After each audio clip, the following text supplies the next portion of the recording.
Good afternoon, good morning, good evening, or whatever time period it is in the world whenever you are watching this, and welcome to Chapter 5 of Werewolf the Apocalypse Heart of the Forest on the Law by Night YouTube channel, and well, things are certainly kicking up a notch. We went through some very interesting werewolf lore things in the previous episode, and if you want to catch up on that, do that now. But when you're ready to return, sit back, relax, and let us delve into Chapter 5 of Heart of the Forest, The Plan. I woke up in my bed in the B&B and for a moment thought the whole werewolf business had been a dream. Then I looked at Anya's empty bed, exactly how she left it the morning she went to see the protests. She was dead. The reality of the situation hit me. Anya was dead. I killed her. There were unanswered messages on my phone.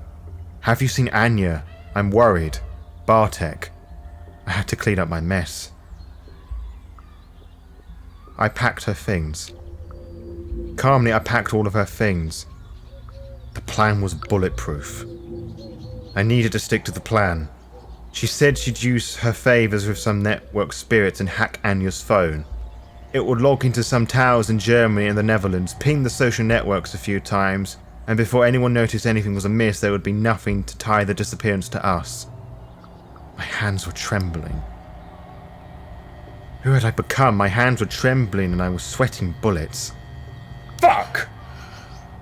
Fuck! I punched the closed door and my hand went straight through the wood, splinters digging deep into my flesh. And then I lost it. I was Krynos, the war form.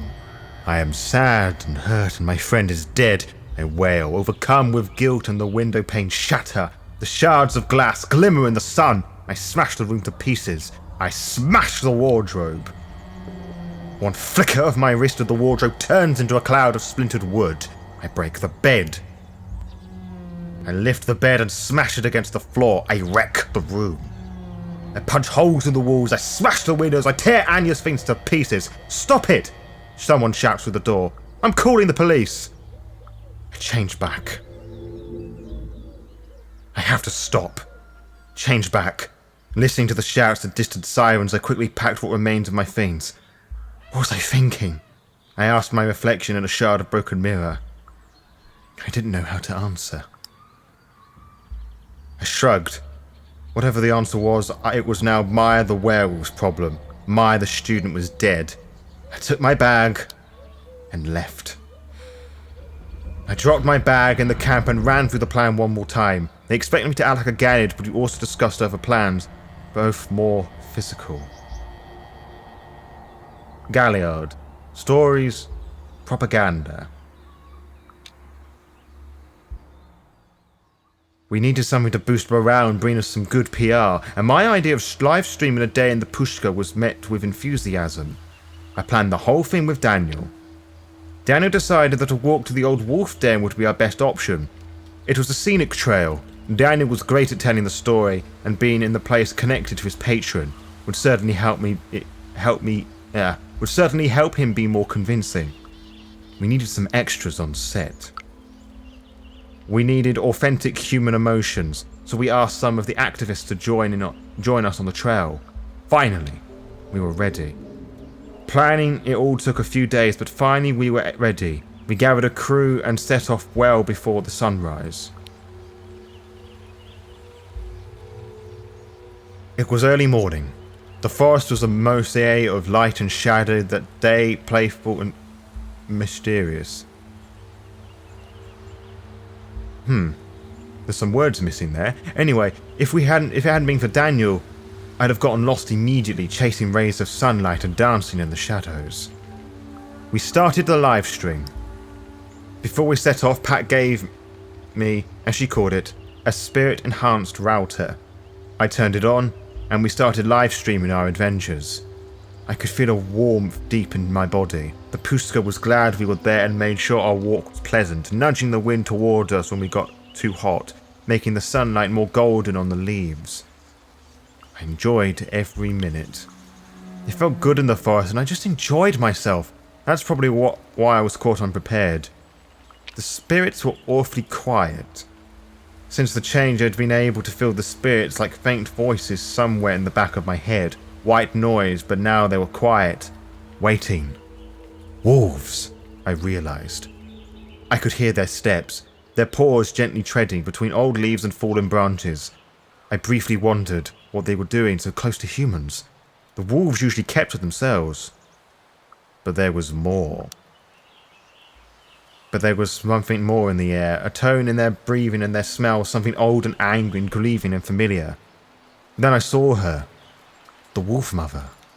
A pack of wolves followed her, spirit-ridden, their eyes smouldering. "Stay as you are, cub," she said gently. "You swore to me. Let me have my revenge." I felt my blood become hot, my body shift.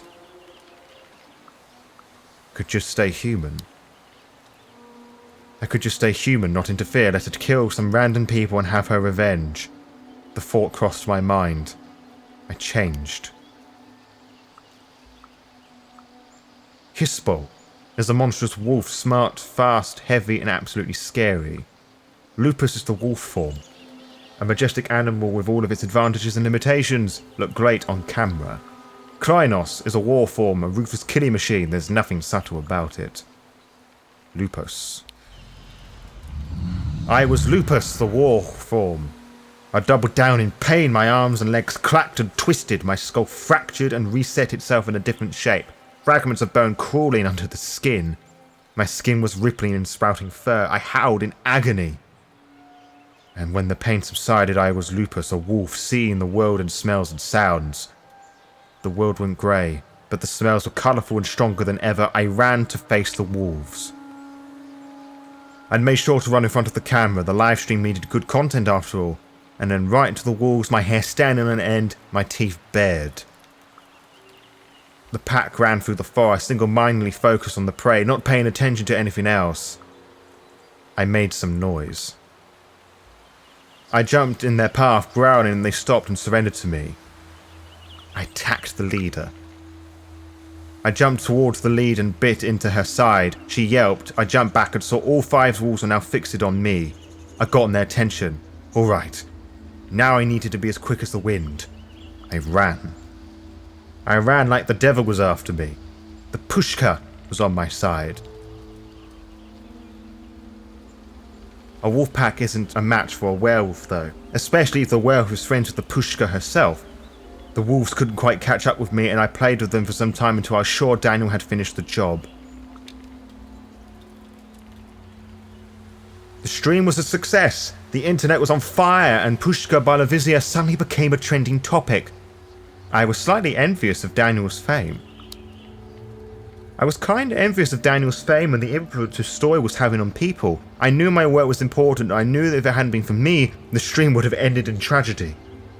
Damn, I wanted that. I wanted to tell people stories that would have moved them that much. Still, I got what I wanted. Good job, Cornell said when we met that evening, and what a great job it was. I couldn't wait for the sept meeting that morning. The streaming was my rite of passage and I knew that I did great. I couldn't believe that I made it so far. We met soon after the sunrise. in the same clearing where I woke up for the first time as the Garou. Lisa looked at us all and smiled. Our patrons were looking at her expectantly, so she stepped towards the centre of the clearing. I am the Farouge of this set, and I'm here to make sure we do things the right way. I held my breath. She turned to me and I held my breath.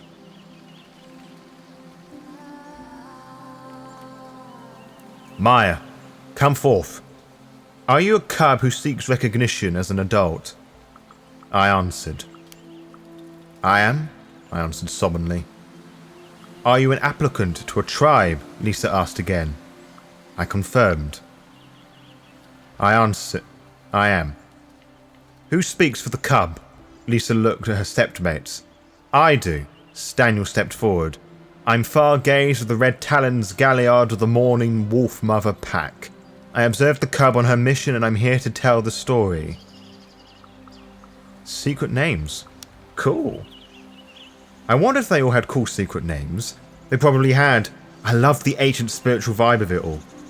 Has the cub passed her challenge? Asked Lisa. I held my breath. I knew how it all happened, but I held my breath nevertheless. She succeeded, was the answer. She fought bravely against overwhelming odds, and she succeeded. Lisa turned to me. Have you chosen your name? Lisa turned to me. My new secret name. Suddenly I remembered my grandfather talking about his old friends. He never used their real names, they were always Thunder or Grey or Needle. I'd always thought it was a gorilla thing, some kind of war names. Now I wasn't so sure anymore. How to capture my whole life, my aspirations, my personality, my heritage name in one name? I cleared my throat. Enigma. A mystery.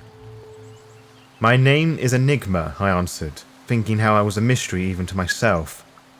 As for the tribe, choosing the tribe was another matter.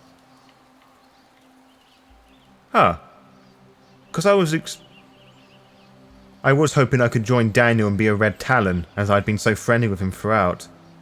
Alright. Black Fury. After getting to know Olga and Cornell better, I decided to become a Black Fury. Olga agreed to mentor me. Only one thing remained to end the ceremony and to make me a full-fledged Garou. I had to join a pack. I had already sworn to the Wolf Mother. As my fate had been already tied to the Wolf Mother, I chose her as my patron and joined Olga's pack. So it was done. According to the ancient rites, Lisa painted the mystical glyph on my tribe on my sternum. It disappeared after a moment, but whenever I closed my eyes I could feel its warm touch between my breasts. Enigma of the Black Furies, Galliard of the Morning Wolf Pack, welcome to our sept, she said solemnly. And then she howled. Howls rose toward the sky. They sang about ancient laws of war, status, and secrecy. I remembered only a few. Combat the worm wherever it dwells and whenever it breeds. Submit to those of a higher station. Respect those beneath you. The veil shall not be lifted. I joined their song. I threw back my head and I howled with my set. I was a cub no more. I was ready to tell my own stories, to earn my own place in the pack, to howl my own songs.